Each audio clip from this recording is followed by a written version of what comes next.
साल 1324 में एक राजा और उसके कुछ लोग मक्का की हज यात्रा के लिए निकले। वो राजा जिस भी जगह से निकलता उधर 20-20 हजार किलो सोना गरीबों में बांट देता और जहाँ भी वो आराम करने के लिए रुकता वहाँ पर मस्जिदें बनवाता। उस वक्त अफ्रीका और मिडल ईस्ट में इतना बड़ा इन्फ्लेशन आया था कि जिसके बारे में कोई सोच भी नहीं सकता। जी हाँ, सोने के दाम सब्जियों के दामों से भी कम हुए थे और वो भी सिर्फ एक इंसान के दान देने की वजह से। और उस इंसान का नाम है मंसा मूसा। इस इंसान की रईसी इतनी थी कि आज के दिन फोर्ब्स रिपोर्ट्स जो हर साल दुनिया के 400 सबसे अमीर लोगों की लिस्ट निकालती है, उन सारे लोगों की नेटवर्थ एक साथ कंबाइन भी की जाए फिर भी वो मंसा मूसा के नाखून के बराबर है। कौन था ये मंसा मूसा और कैसे इतना अमीर बना, आए जानते हैं रोहन पांडे टीवी की इस वीडियो में। 1280 पश्चिमी अफ्रीका के एक देश माली में मंसा का जन्म होता है। माली में मंसा का मतलब होता है सुल्तान यानी कि बादशाह।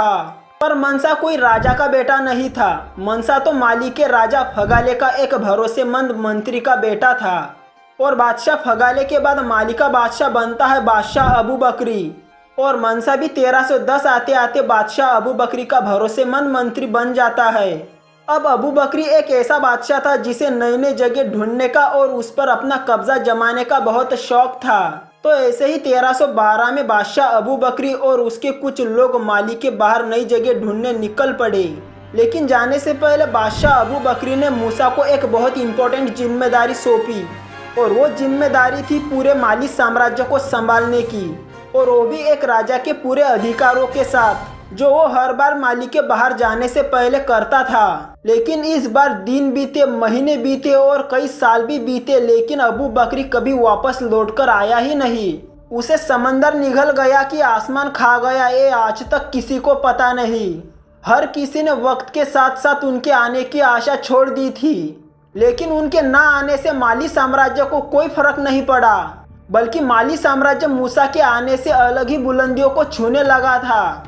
गद्दी पर बैठते ही मूसा ने सबसे पहले ये सोचा कि कैसे राज्य की आय यानी कि रेवेन्यू को बढ़ाया जाए। और उस वक्त इस सवाल का जवाब बिल्कुल आसान था, सोना और नमक। ये दो चीज़ें उस वक्त सबसे अहम चीज़ें थी जिन्हें बेचकर पैसे आते रहेंगे। पर माली में तो सोने की और नमक की कोई खदान नहीं थी। तो मंसा ने ऐसे राज्यों पर हमला करना शुरू कर दिया जिनके पास सोने और नमक की खदानें थी, जैसे कि इड्जिल, ओलेल, तंगाजा और बम्बुक। ये ऐसी खदानें थी जो उस वक्त भी सोना देती थी और आज भी सोना देती है। इन खदानों पर कब्जा करने के बाद माली साम्राज्य अलग ही ऊंचाई पर पहुंच गया। माली साम्राज्य उस वक्त पूरी दुनिया का सबसे अमीर साम्राज्य बन गया।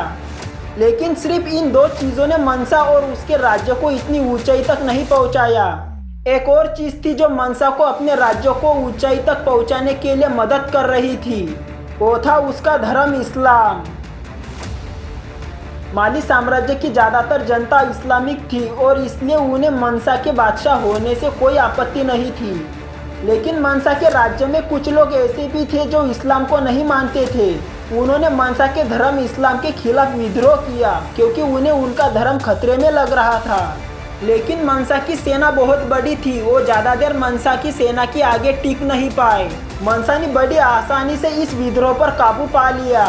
पर मंसा ने उन्हें मारा नहीं, बल्कि उसने इस्लाम के अलावा बाकी धर्म के लोगों को भी अपने धर्म की प्रैक्टिस करने की पूरी छूट दी क्योंकि उसे पता था कि अगर उसे शासन बनाए रखना है तो उसे बाकी धर्म के लोगों को भी साथ में लेकर चलना होगा। यानी कि उसके राज्य के सभी लोग उसके साथ थे, सिर्फ उसके राज्य के नहीं बल्कि आसपास के दूसरे राज्य के भी, क्योंकि उस वक्त के सभी इस्लामिक राज्य एक दूसरे को अपना दोस्त मानते थे।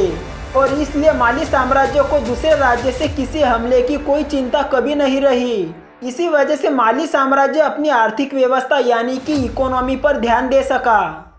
अब चलिए चलते हैं 1324 में। बाकी मुसलमान की तरह मंसा मूसा भी अपनी मक्का की हज यात्रा पूरी करने के लिए निकल पड़ा। पर इस यात्रा के लिए वो अकेला नहीं था, उनके साथ एक बहुत बड़ा काफिला भी निकला था। इतना बड़ा कि इसके बारे में आप सोच भी नहीं सकते। सोचिए जरा, कितने लोग होंगे? 5,000, 10,000, 20,000 नहीं, बल्कि पूरे 60,000 लोगों का काफिला निकला था मंसा मूसा के। जिसमें तो सिर्फ 12,000 लोग गुलाम ही थे जिनका काम था सोने से भरे बक्सों को उठाना। इसके अलावा 12 ऊंट जिनके ऊपर बड़े बड़े सोने से भरे बैग्स लटके हुए थे और ये सारा सोना बस बांटने के लिए था। जैसे जैसे मनसा का काफिला आगे बढ़ता वो सोना उन जगहों पर सामने आए जरूरतमंदों के बीच बांट देता। इसके अलावा जहाँ भी उसका काफिला शुक्रवार के दिन रुकता वो उन जगह पर मस्जिदें बनवाता। एक दिन सफर के दौरान मनसा की दूसरी बीवी को रेगिस्तानी धूल से परेशानी हुई तो उसने उस जगह पर तुरंत ही इरिगेशन सिस्टम बनवाया। मनसा ने कायरो, मक्का, मदीना हर जगह 20-20 हज़ार किलो सोना बंटवाया जिससे उस एरिया में हाइपर इन्फ्लेशन आया था। इतना बड़ा इन्फ्लेशन कि सोने के भाव एक ही झटके में कुछ कौड़ियों के हुए थे। इंसानी इतिहास में यह पहली बार हुआ था कि किसी इंसान के दान देने से किसी रीजन में हाइपर इन्फ्लेशन आया हो। लेकिन मनसा की मौत के बाद उसके सारे मंत्रियों ने बेईमानी करना शुरू कर दी और माली साम्राज्य के कई टुकड़े कर दिए और इसी के साथ माली साम्राज्य का अंत हो गया। तो दोस्तों ये थी कहानी दुनिया के सबसे अमीर राजा मनसा मूसा की। अगर वीडियो पसंद आई होगी तो लाइक, शेयर, सब्सक्राइब कर देना। मिलता हूँ अगली वीडियो में।